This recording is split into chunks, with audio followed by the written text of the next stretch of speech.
to the... Descarado won the Caulfield Cup again. American Trevian. Hello from the Werribee International Horse Centre as Australia and indeed the world of racing begins to turn its full attention to Tuesday's Emirates Melbourne Cup. The international track session and media breakfast at Werribee on the Sunday before the Cup has become something of a tradition. But this year, with so many international horses engaged, it was an event not to be missed. As defending champion, most attention centred on Alain de Royer-Dupre's powerful French horse, Americain. And Dupre was there to put the finishing touches on Americain's bid to become only the 5th horse to go back-to-back. Honestly, he looks better than last year. Last year he has many races before coming to Australia. Now, this year he has a few races and he looks fresh and well. But like most of the other internationals, Dupre is worried about coming up against fellow Frenchman Dunedain. Dunedain, he has a chance. Yeah, I'm sure he has a chance. He looks very well. I saw him this morning. And normally, 3 kilos is difficult to beat him. It could be very difficult. Luca Kamani was blunt when asked whether he preferred Drunken Sailor or Manigar.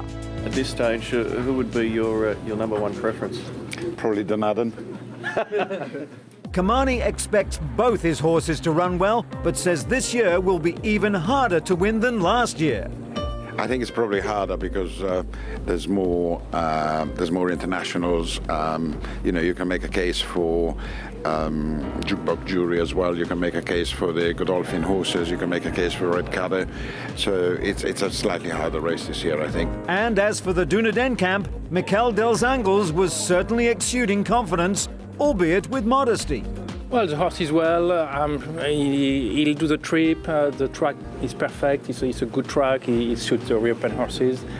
He should suit them better than the Geelong track anyway. So everything is okay. Now, you know, a race is a race. 24 runners. We need some luck. But the horse is very well. For Dels Angles, the decision to come to Australia was influenced by his belief that if Americain can do it, so can Dunedain. That helped because honestly, I thought it was such a big travel. It was very, very hard to do. But after America, you know, if he did it, maybe we can have a try. It's maybe the biggest race in the world. It's definitely the race the most popular race in the world, definitely. So no, it's a great thing. Come over from France to win Melbourne Cup is a great thing. Ed Dunlop, trainer of Red Caddo, made his first media call at the breakfast and wasted no time in declaring that whatever happens this year, he'll be back. Everyone tells me that the parade in the streets tomorrow is amazing. You know, it's great to be a part of. Look, we haven't got the favourites, so there's no pressure on us. So, no, it's great to be here. Everyone's looked after us fantastically, and we'll be back again. If we don't win, we'll definitely come back again because I can see why Luca Kamani wants to win this race more than any other race in the world. Mark Johnston wasn't quite so reassuring to the locals about the wonder of the Melbourne Cup, but said there was one good reason to strive for it. An awful lot of money for a start. I would be lying if I said the Melbourne Cup has anything like the same kudos in Europe that it has over here.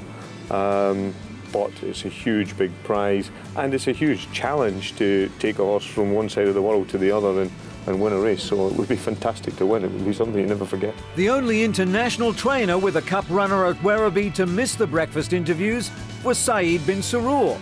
But the stable is known to be keen on the chances of Moden in particular and lost in the moment. The two remaining internationals, Saptapadi and Moyen Corniche, trained by Brian Ellison, left Werribee once their quarantine period finished. But Ellison said at the barrier draw on Saturday night that he's over the moon with their progress. I'm just happy I'm in the race. Best race in the world. I'm happy I'm in it. With none of the internationals making time in leisurely workouts, there was little activity in the markets. Although it would be no surprise if Dunedain gets closer to Americain at the top of the charts on Cup Day. And that's our time for now, but we'll be back tomorrow for a bite from the Melbourne Cup Parade through the streets of the city.